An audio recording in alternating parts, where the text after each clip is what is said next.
Jonah 1. Now the word of the Lord came to Jonah the son of Amittai, saying, Arise, go to Nineveh, that great city, and call out against it, for their evil has come up before me. But Jonah rose to flee to Tarshish from the presence of the Lord.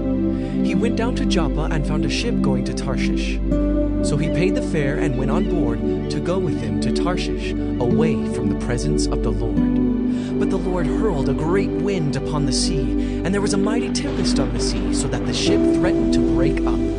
Then the mariners were afraid, and each cried out to his God. And they hurled the cargo that was in the ship into the sea to lighten it for them. But Jonah had gone down into the inner part of the ship and had lain down and was fast asleep.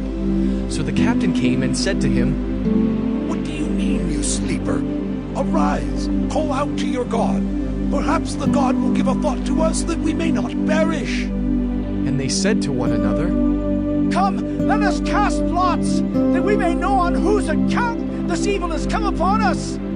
So they cast lots, and the lot fell on Jonah. Then they said to him, Tell us on whose account this evil has come upon us. What is your occupation, and where do you come from? What is your country, and of what people are you? And he said to them, I am a Hebrew, and I fear the Lord, the God of heaven, who made the sea and the dry land. Then the men were exceedingly afraid and said to him, What is this that you have done? For they knew that he was fleeing from the presence of the Lord, because he had told them. Then they said to him, What shall we do to you, that the sea may quiet down for us? For the sea grew more and more tempestuous. He said to them, Pick me up and hurl me into the sea. Then the sea will quiet down for you. For I know it is because of me that this great tempest has come upon you.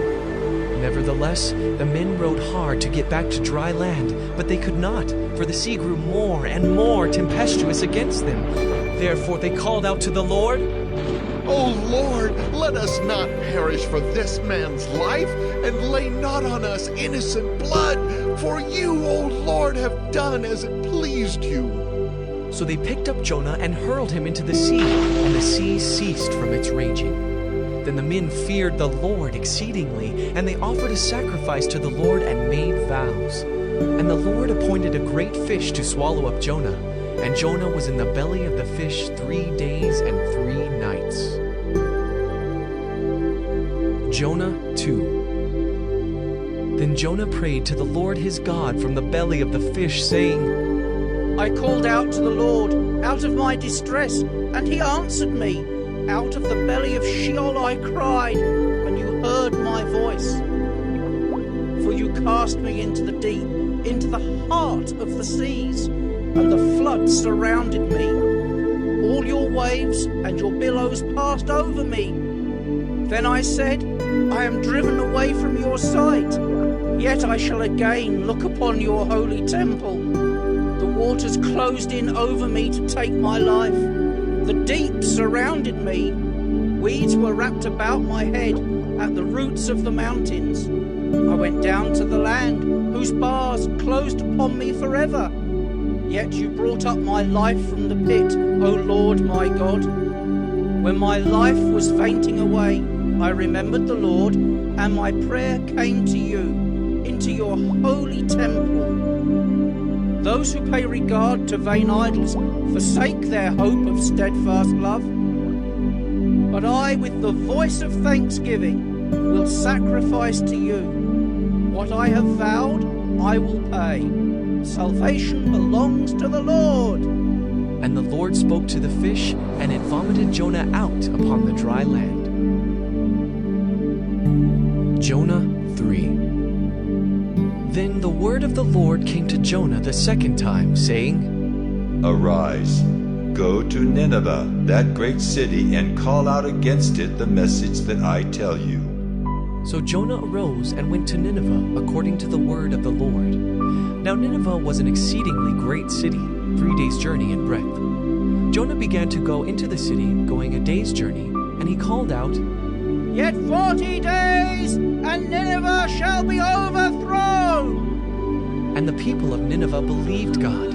They called for a fast and put on sackcloth, from the greatest of them to the least of them. The word reached the king of Nineveh, and he rose from his throne, removed his robe, covered himself with sackcloth, and sat in ashes. And he issued a proclamation and published through Nineveh. By the decree of the king and his nobles, let neither man nor beast, herd nor flock, taste anything. Let them not feed or drink water, but let man and beast be covered with sackcloth, and let them call out mightily to God. Let everyone turn from his evil way and from the violence that is in his hands. Who knows?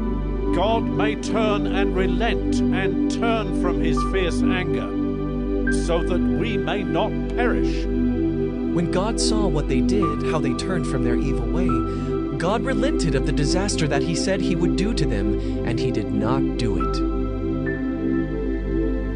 Jonah 4. But it displeased Jonah exceedingly, and he was angry, and he prayed to the Lord and said, O Lord, is not this what I said when I was yet in my country? That is why I made haste to flee to Tarshish.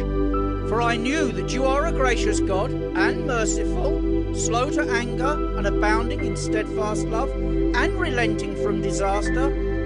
Therefore now, O Lord, please take my life from me, for it is better for me to die than to live. And the Lord said, Do you do well to be angry? Jonah went out of the city and sat to the east of the city and made a booth for himself there. He sat under it in the shade till he should see what would become of the city. Now the Lord God appointed a plant and made it come up over Jonah, that it might be a shade over his head to save him from his discomfort. So Jonah was exceedingly glad because of the plant. But when dawn came up the next day, God appointed a worm that attacked the plant so that it withered. When the sun rose, God appointed a scorching east wind, and the sun beat down on the head of Jonah so that he was faint. And he asked that he might die, and said, It is better for me to die than to live. But God said to Jonah, Do you do well to be angry for the plant? and he said, Yes, I do well to be angry, angry enough to die. And the Lord said, You pity the plant for which you did not labor, nor did you make it grow, which came into being in a night and perished in a night. And should not I pity Nineveh, that great city in which there are more than 120,000 persons who do not know their right hand from their left, and also much cattle?